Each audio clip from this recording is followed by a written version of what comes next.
You weren't supposed to notice her. Just another face in a conference room full of ambition. Neat blouse, tidy notes, quiet smile that made people forget she was even there.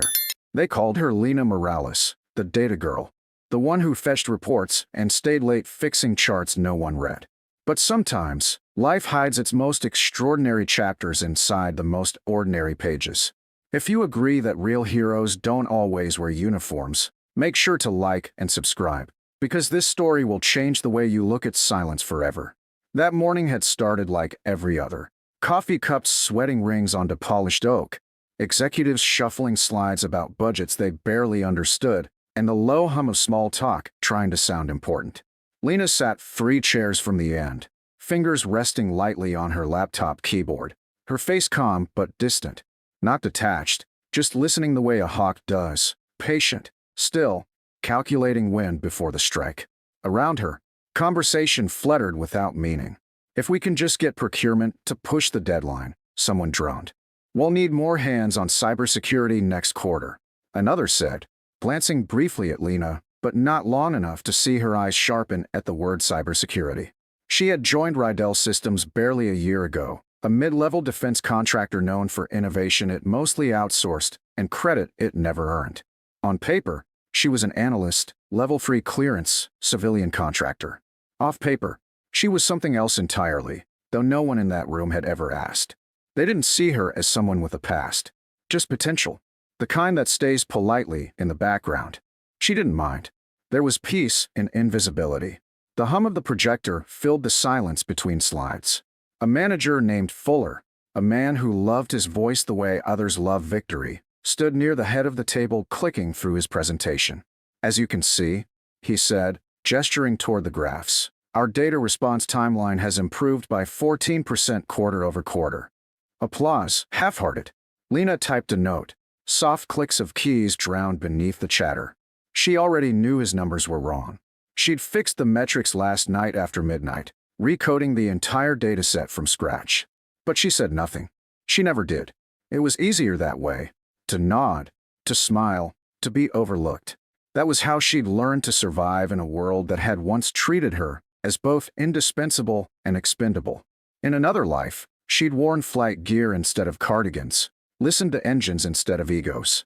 There was still a faint mark along her left wrist, the edge of a flight gauntlet that had fused under heat when her cockpit caught fire. No one noticed the scar under her watch strap. No one asked. Lena, Fuller's voice cracked through the air like a whip. She blinked, returning from somewhere far beyond that sterile room. You've got the system diagnostics ready, right? He said, smirking. He didn't mean ready. He meant ready to make me look good. Yes, sir, she said simply. Her voice was low, steady, almost melodic. She stood, connected her laptop to the display, and brought up the dashboard. Rows of encrypted strings, status reports, server flow charts. Her slides weren't flashy, they were flawless. Our latency dropped 12% across the secure channels, she said. But I've detected an anomaly in the Western relay. Someone's pinging the dormant network. Fuller frowned. Probably just a false read. Clean it up before the quarterly. She hesitated. With respect, sir, it's not random noise. It's a coded call-in response. Someone's using an old beacon protocol. He chuckled. Lena, not every glitch is a spy movie. Let's stay realistic, okay? The room laughed politely. She didn't. She just nodded and sat back down, closing her laptop. But inside, her heart had shifted gears. Beacon protocols. She hadn't heard that term in 3 years. Not since the last time she answered one. The air felt heavier after that. The light from the glass wall fell across her face, washing her skin in the cold glow of morning.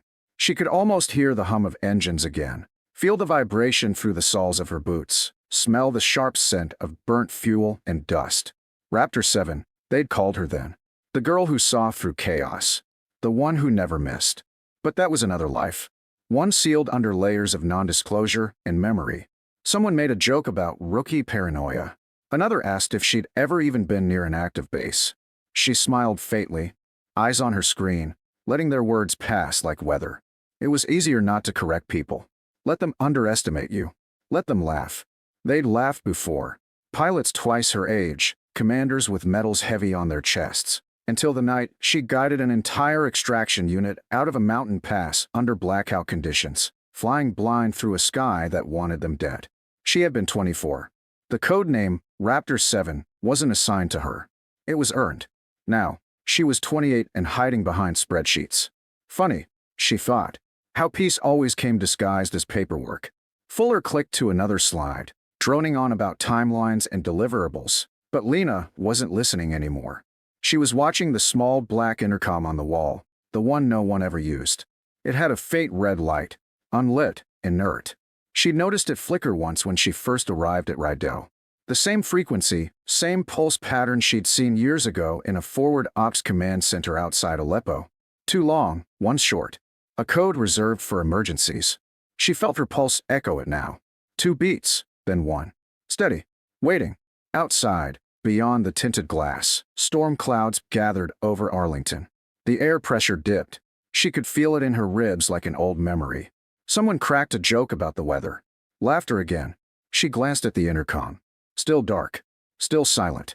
But her gut whispered what her training had drilled into her long ago. Silence never lasts forever. In the far corner, an intern named Darien whispered something to another associate, eyes flicking toward her. She caught fragments. Odd one. Keeps to herself. Probably here because of a diversity quota. Lena pretended not to hear. She learned early that the most dangerous battles don't happen on battlefields. They happen in rooms exactly like this, where perception weighs more than truth and silence is mistaken for weakness. She kept typing. Calm. Composed. Each keystroke was a reminder of control, of discipline. But beneath that stillness, a hum was rising, not in the room, but inside her, the sound of long-dormant instincts awakening. Then, faintly, a static pop. Barely audible. The intercom light blinked once, quick, almost dismissive, and went dark again. No one else noticed, but she did. And in that single flash, she knew something she couldn't explain to anyone here. Her past had just found her. The rest of the meeting blurred. Fuller bragged. Others nodded. Time stretched thin and meaningless. When it finally ended, chairs scraped back, papers shuffled, and the usual herd drifted toward the door. Lena lingered, pretending to organize her files. She stared at the intercom, expression unreadable. The conference room was nearly empty when it happened. The clatter of chairs had faded into the hallway, replaced by the hum of air vents and the faint echo of laughter from people who thought the day was over. Lena sat alone beneath the recessed lights, the glow from her laptop illuminating her face in cold, blue quiet. She should have felt relief. Another uneventful meeting survived, another morning of nodding and staying small. Instead, she felt that familiar stillness that always came before something broke. Years ago, it was the sound right before a missile lock warning. Now, it was an old intercom crackling to life above her head. The first sound was a pulse of static, low, throaty, deliberate. Then, through the tinny speaker, a voice. Male, firm, clipped, priority transmission. Secure channel override. Code Raptor 7. Mission critical. Raptor 7, confirm presence. Her hands froze on the keyboard. Every breath in the room, or what was left of it, seemed to vanish. She looked up slowly. The red light above the intercom flared to life, blinking in the exact rhythm she remembered. 2 long, 1 short. Not random. Not interference. A call sign. Hers. Before she could react, the door swung open. 2 late stragglers, the IT director and an intern, stepped inside mid-laugh. The laughter died instantly when they saw her face. The intercom voice repeated, sharper this time, the tone cutting through the stale air like a blade. Raptor 7, confirm. The IT director frowned. What the hell is that? Who's Raptor 7? He looked at her with that easy arrogance people carry when they think they understand the world. But she didn't answer. Her eyes were locked on the blinking light. The call was encrypted, piggybacking on the facility's internal PA, a system no one had accessed in over a decade. Whoever was on the other end wasn't supposed to be able to reach her here, which meant things had gone very wrong. She stood. The chair rolled back slightly against the tile, the sound startlingly loud in the stillness. Patch it through, she said. What? The IT director blinked. She didn't raise her voice. Patch it through. Now. Her tone wasn't loud, but it carried a weight that made both men move instinctively. They hesitated for half a second, then obeyed without knowing why. The speaker's static deepened. Lines of code flickered across her screen, encrypted packets forcing their way through the company's firewall. A string of alphanumerics appeared, forming her old clearance handshake. RM 7//ATH Omega. The IT director stared. That's DoD encryption. How the hell? Lena typed quickly, her fingers sure, deliberate. The years melted away. The analyst was gone. The pilot, the operator, returned. Initiate secure trace, she murmured. Route through server 5. Bypass internal proxy. I don't think. Do it. The command landed like a gunshot. He moved. Within seconds, the room transformed. The projector flickered on, washing the far wall in ghostly green code. Lines of data scrolled in tight formation, command strings, authentication pings, real-time tracking coordinates. The air seemed to vibrate under the hum of connection. Then the voice came again, clearer now. Raptor 7 confirmed. Morales, is that you? She exhaled, steady. Affirmative. Stand by for uplink. Her laptop screen went black for 3 seconds, then flared into the emblem she thought she'd never see again.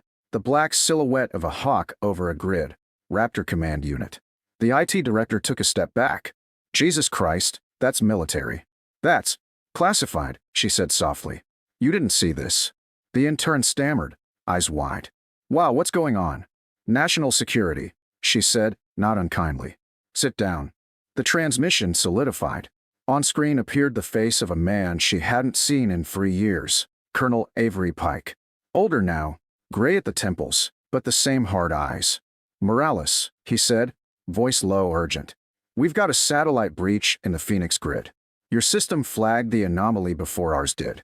We need your hands on the console now. Lena's pulse quickened, but her expression didn't change. Phoenix is still active? It was, until 15 minutes ago. We've lost contact with 2 nodes. Someone's spoofing the control feed. You're the only one who can read the encryption layers you wrote for Raptor Control. We can't reinitialize without you. The IT director whispered. You wrote that? Lena ignored him. Why contact me here? You know my clearance was retired. Not anymore, Pike said. We reactivated your commission 10 minutes ago. You're back on deck, Major. The word hit like a memory. Major. She hadn't heard it in years. It hung there, heavy, electric. The IT director slowly sank into a chair. Major, he echoed. You're military? Lena didn't look at him. She was already typing, pulling up the Phoenix grid coordinates. Send me the telemetry. A new feed burst across her screen. Satellite orbits, signal disruptions, a world map pulsing red. Interference over the North Atlantic, Pike said.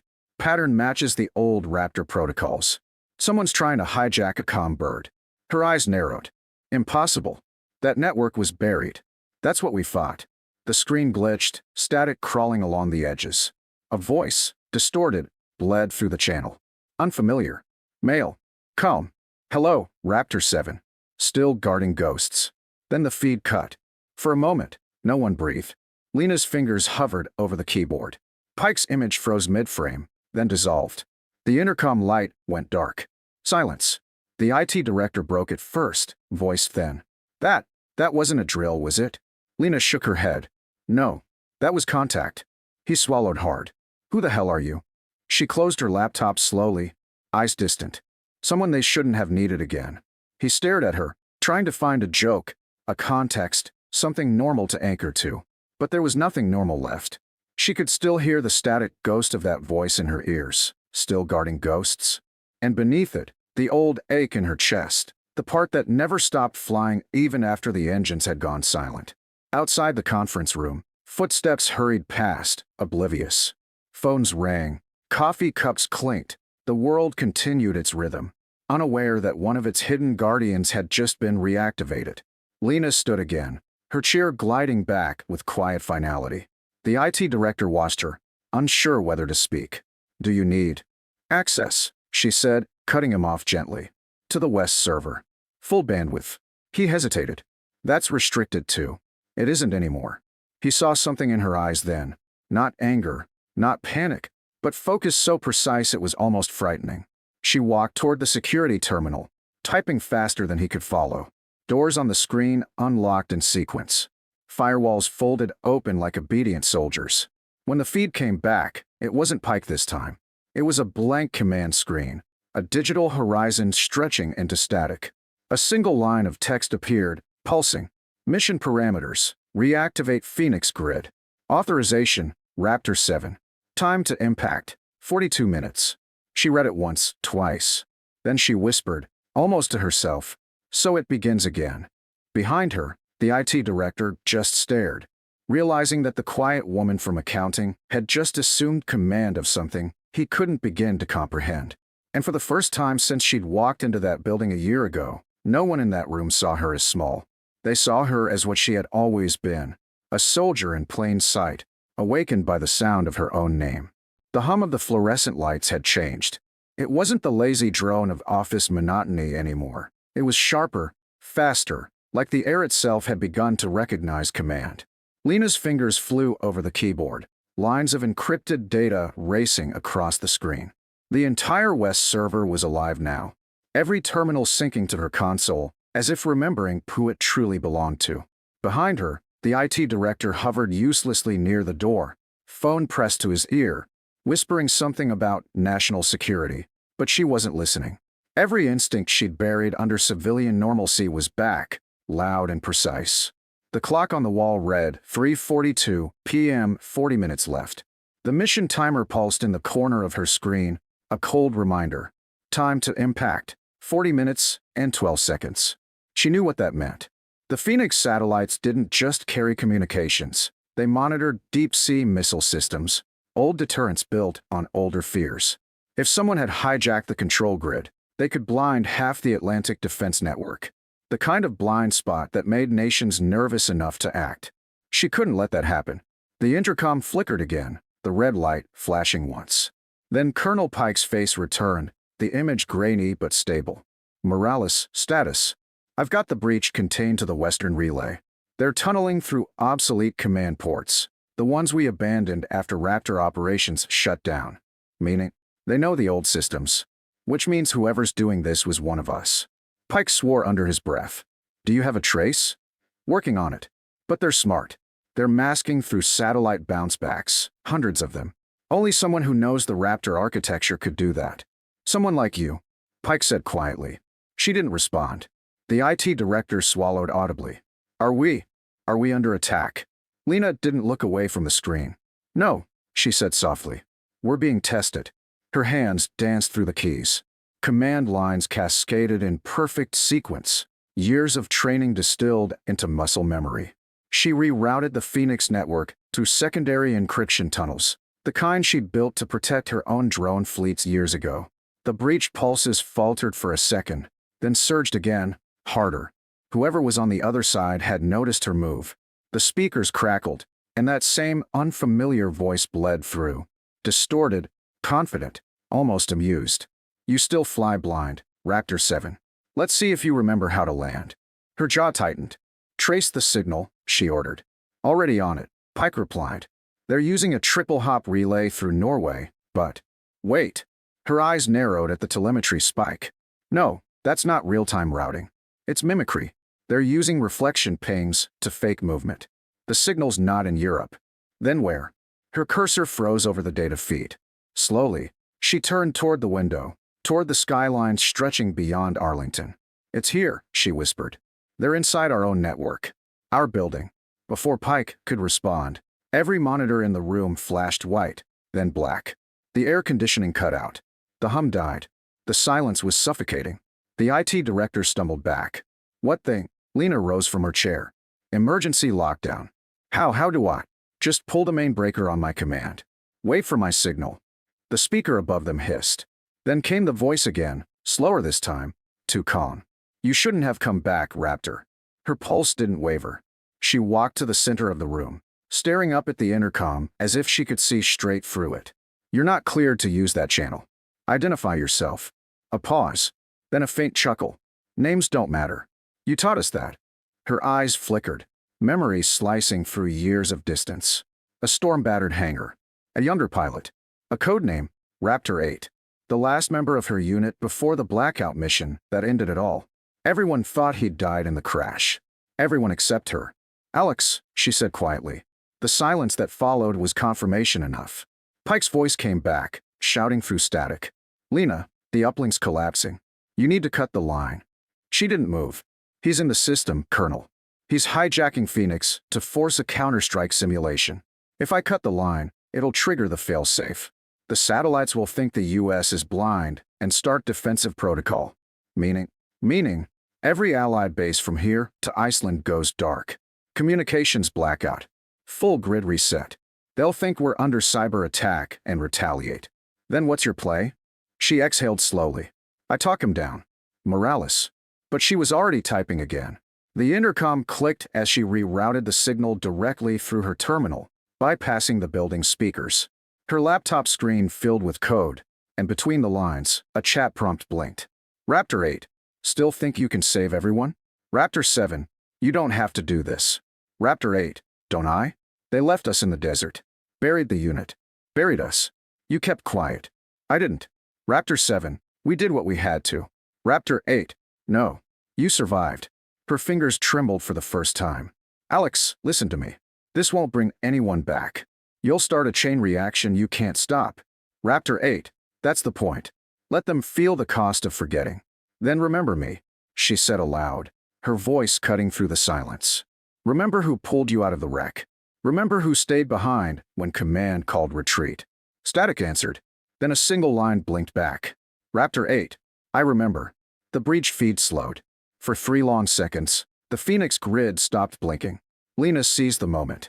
Her hands moved faster than thought, overriding the control sequence, burning through encryption layers until the firewall sealed. Then she hit enter. The screens went dark. A low chime rang once, system secured. Her breath left her in a long, quiet exhale.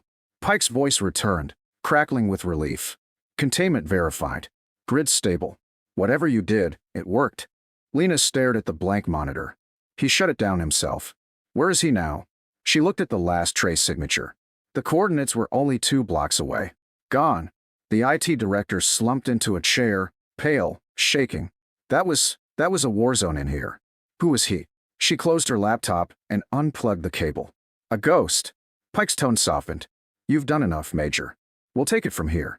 She smiled faintly, tired but certain. You won't find him. He doesn't want to be found. Still, Pike said, we owe you.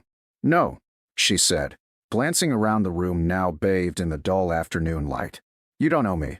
You just needed reminding that the system still remembers how to listen. The transmission cut.